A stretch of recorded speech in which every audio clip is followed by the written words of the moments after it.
Bapak, Ibu, Saudara yang dikasihi oleh Tuhan, salam sejahtera dalam Tuhan Yesus Kristus.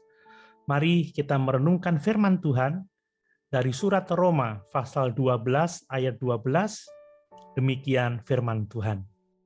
Bersukacitalah dalam pengharapan, sabarlah dalam kesesakan, dan bertekunlah dalam doa. Bersukacita dalam kehidupan adalah dambaan bagi setiap orang. Tidak ada seorang pun di antara kita saat ini yang ingin bersedih.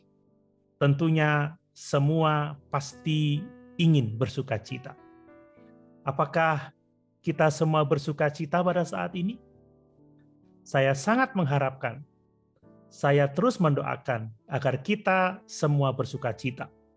Namun demikian, mungkin saja ada di antara kita yang sedang bersedih karena memikul beban berat dalam kehidupan ini. Ayat yang kita baca adalah kunci kepada kehidupan yang penuh sukacita dan keberhasilan. Mari kita belajar beberapa prinsip kehidupan tersebut. Yang pertama, kehidupan penuh sukacita selalu berdasar pada pengharapan.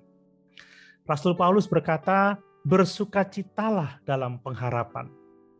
Banyak orang yang salah berpikir tentang sukacita hidup. Mereka berpikir bahwa sukacita adalah masalah temperamen atau masalah kepribadian. Mereka berpikir bahwa sukacita itu bergantung pada situasi atau keadaan. Namun demikian jelas Alkitab berkata bahwa sukacita adalah tanggung jawab pribadi. Sebab bersukacita adalah perintah Tuhan sekalipun dalam keadaan sukar. Rasul Paulus menulis di dalam 1 Tesalonika pasal 5 ayat yang ke-16, bersukacitalah senantiasa. Kemudian di dalam Filipi pasal 4 ayat yang ke-4, Rasul Paulus juga menulis, bersukacitalah senantiasa dalam Tuhan, sekali lagi kukatakan bersukacitalah.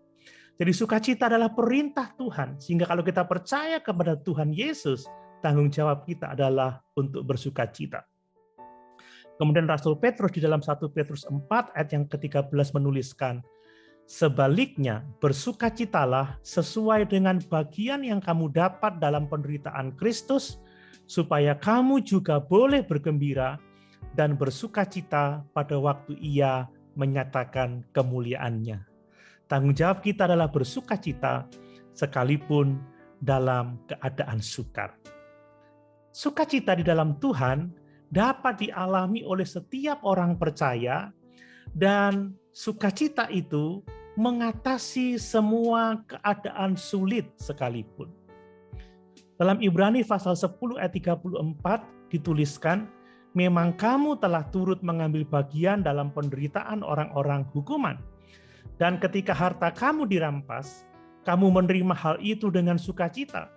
Sebab kamu tahu bahwa kamu memiliki harta yang lebih baik dan yang lebih menetap sifatnya.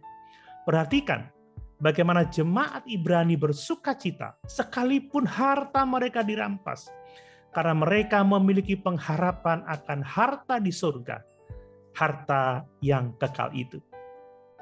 Kemudian di dalam 1 Petrus pasal 1 ayat yang ke-6 dituliskan, bergembiralah akan hal itu, sekalipun sekarang ini kamu seketika harus berduka cita oleh berbagai-bagai pencobaan. Jemaat di Asia Kecil bersukacita karena pengharapan akan keselamatan. Nah, jelas bagi kita bahwa sukacita dalam keadaan yang sulit terjadi karena kunci kepada sukacita adalah pengharapan. Bapak, Ibu, Saudara yang dikasihi Tuhan, untuk itu mari kita memiliki pengharapan supaya kita dapat bersukacita senantiasa di dalam Tuhan. Pengharapan yang berdasar pada iman, dan iman itu sendiri bersumber pada firman Allah. Yang kedua, kita melihat bahwa hidup bersukacita dalam pengharapan itu akan membuat kita mampu bersabar dalam kesesakan.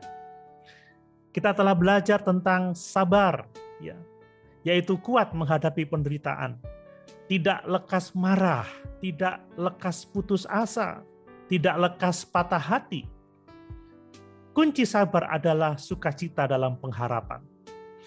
Perhatikan bagaimana seorang atlet sabar menghadapi beratnya latihan karena ia berharap untuk menang dalam pertandingan.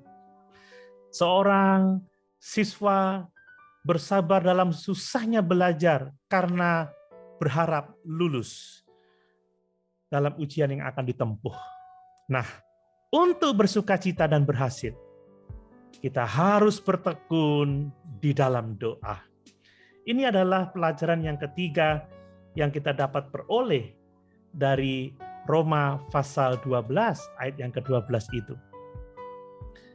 Orang yang memiliki pengharapan, ia akan bersukacita dan dapat sabar menghadapi segala sesuatu. Dan orang yang sabar akan dapat berdoa dengan baik. Rasul Petrus di dalam 1 Petrus pasal 4 ayat yang ke-7 menuliskan, kesudahan segala sesuatu sudah dekat. Karena itu kuasailah dirimu dan jadilah tenang, supaya kamu dapat berdoa. Orang yang dapat berdoa adalah orang-orang yang tenang. Orang yang tenang adalah orang-orang yang sabar. Orang-orang yang bersukacita di dalam Tuhan. Itu sebabnya, mari kita berusaha untuk bersukacita di dalam Tuhan. Sabar dalam segala keadaan sehingga kita dapat berdoa dengan baik dan benar. Bapak, Ibu, Saudara yang dikasihi oleh Tuhan, bagaimana? Mau hidup penuh sukacita dan berhasil? Mari kita bersukacita dalam pengharapan, sabar dalam kesesakan, dan bertekun di dalam doa. Haleluya. Tuhan Yesus memberkati.